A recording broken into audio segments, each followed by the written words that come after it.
Welcome back. In Mthatha, clubs and taverns will be mandated to close by 9 p.m. This initiative is intended to re-establish law and order in that community and to address the issue of alcohol abuse.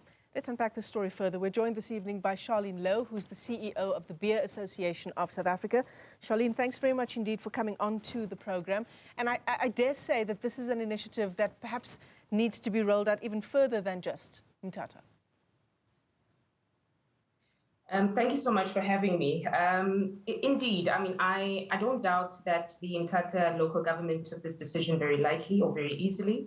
They perhaps have observed certain behavioral aspects of the community having consumed alcohol. And so this is their way, I would imagine, of trying to ensure that there is public safety within the community of Mthatha. And this is their effort, I suppose, to make sure that it reduces some of the ills that we see that are associated with alcohol abuse.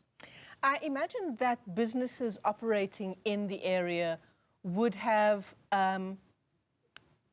thought through some of the obvious implications for their bottom line. Oh, yes. I mean, this presents pros and cons. As I indicated, the pros, of course, is that it potentially can lessen the crime, lessen the number of alcohol-related accidents and incidences.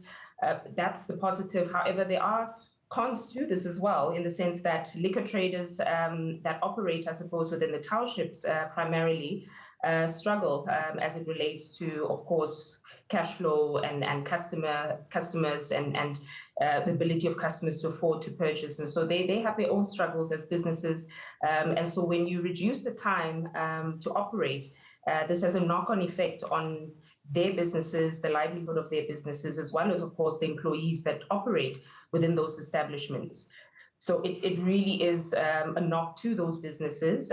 However, I do believe that with these sorts of amendments like this come through a process of public consultation and essentially don't just come about where these particular traders are just forced to close a little bit earlier than what they would have previously. Yeah, there was a business leader at that forum, Mthatha business leader, the Eastern Cape Chamber of Business president. He's also the president of the Chamber of Business there. He says he agrees with the bylaws. He says it's very common to see young people wandering the streets in the early hours of the morning, in his words, in a drunken stupor. It's a bad and painful image.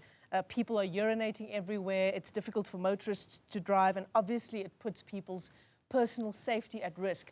Do you think, Charlene, that this is the kind of bylaw that can be implemented in areas where there are these kinds of particular problems? I certainly would agree with it. I mean, from an industry perspective, I cannot imagine that we would want any underage drinking occurring. We also would not want any such behavior happening in the streets.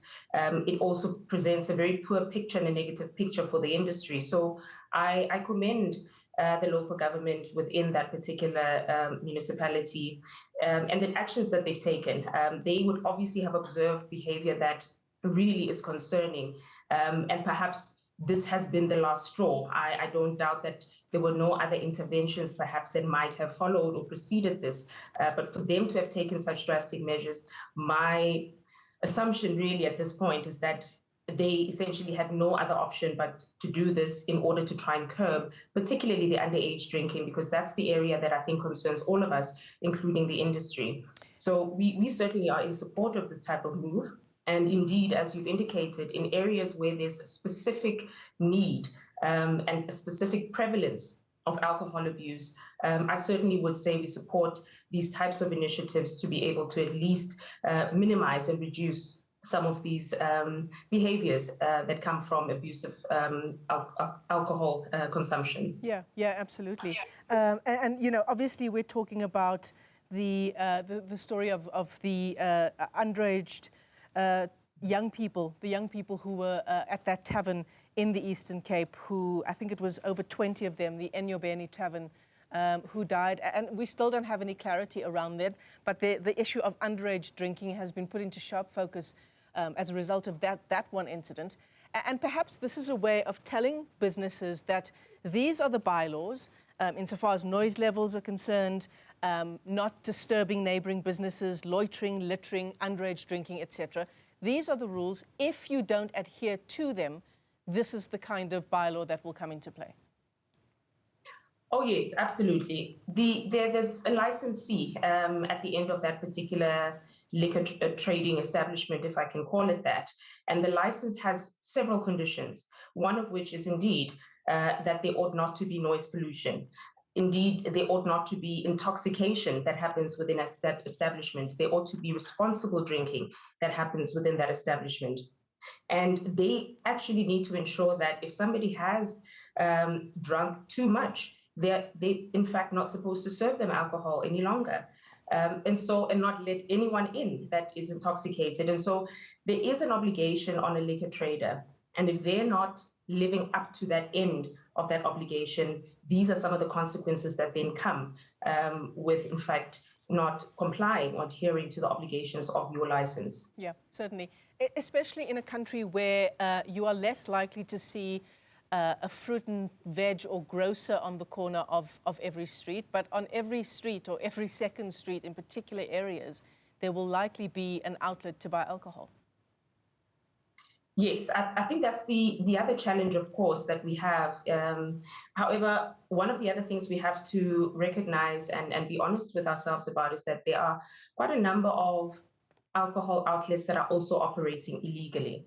So these illegal outlets, they require, I would say, better enforcement from that provincial authority that regulates liquor trading within that particular province.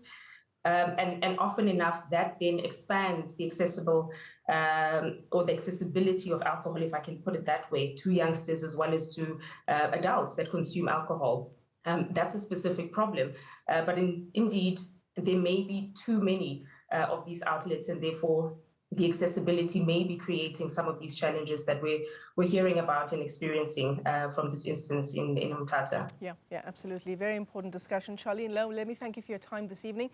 Charlene is the CEO of the Beer Association of South Africa, and it's in response to clubs and taverns in Mthatha now being mandated to close by 9 p.m. It's an initiative that's intended to re-establish law and order in the community and, of course, to address alcohol abuse.